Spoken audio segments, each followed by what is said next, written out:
Hi, I'm Dave Bush. I'm the director of the excavations here at Johnson's Island.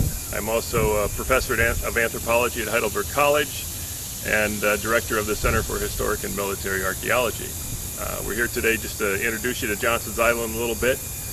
The first stop is at the cemetery, and the cemetery was used by the Union to bury the Confederate that died here, plus a few individuals that were executed on the island. The cemetery opened up in 1862, and the last interment occurred in June, well after the war in 1865. The statue you see behind me was put in 1910.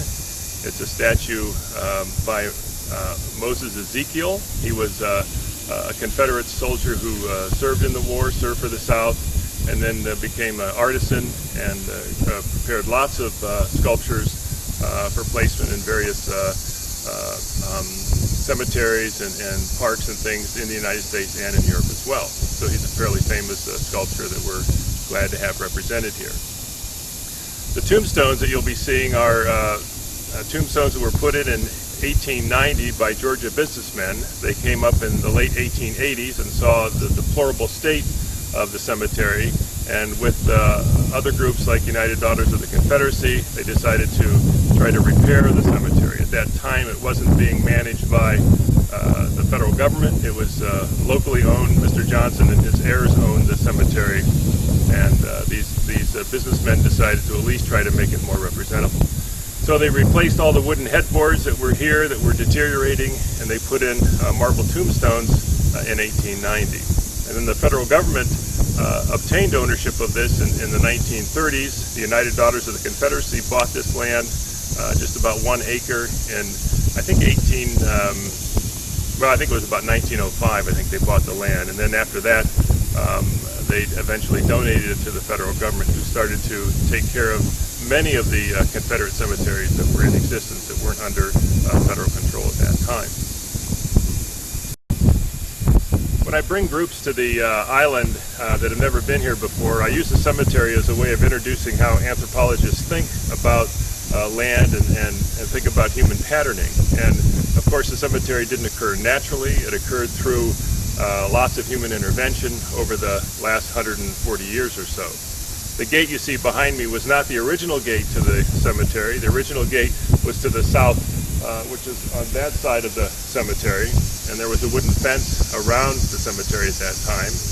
The gate was put up here in 1912, and the actual entrance was actually started in 1910, and that was due to the fact that people were coming to the island by boat, and that there was a dock right outside where Lake Erie is here, for people to land, and then they could come right into the cemetery. Currently, the entrance that's most used is way at the other end of the cemetery, and that's used because we come by car now. They built a causeway over in the 1970s, and so then that is what's considered the main entrance, or the entrance to the cemetery at this point.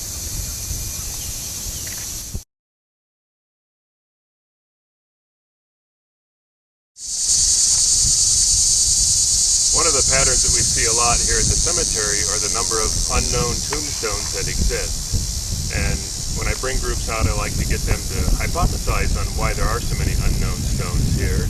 And we get all kinds of explanations for it, in terms of maybe they didn't know the dead, maybe the dead came, or maybe the prisoners came and they died before anybody got to know them, and so forth. But the real answer is the fact that when they replaced these stones, and these stones here are the ones that they put in 1890, when they replaced these stones, many of the markers were completely illegible, and they couldn't tell who was buried there, so they marked them as unknown. So the cemetery right now has 54 tombstones in it that are marked unknown, and the rest have either names or partial names or whatever information they could glean from the headboards that were still in existence.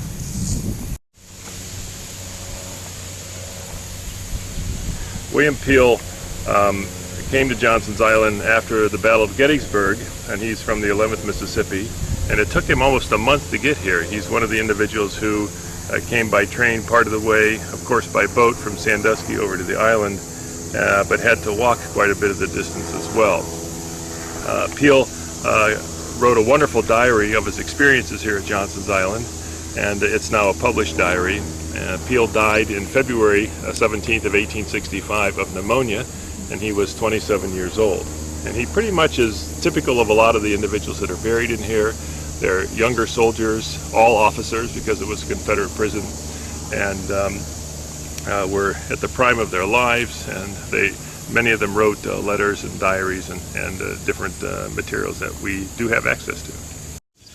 Captain Hamilton was a prisoner as well here at Johnson's Island, and one of the unique things about Hamilton was that he was a Choctaw Indian. When he came here to Johnson's Island, he had actually been in a couple of other prisons prior to that, and in 1863 he wrote an essay called or entitled "Savage or Civilized," and this essay was concerning his treatment at these prisons, not by the guard but by the fellow prisoners. And he talked about how he was always referred to as a savage Indian, wild and a hunting and gathering type, when in fact he was living pretty much the same kind of lifestyle that everybody else was here at Johnson's Island prior to being imprisoned. And he talked about how he just wished he could have been treated the same. And ironically, when he died, Peel wrote in his diary about the wonderful headboard that they carved for him that included a broken arrow and a tomahawk and all the things that he was actually objecting to in his writings here at Johnson's Island.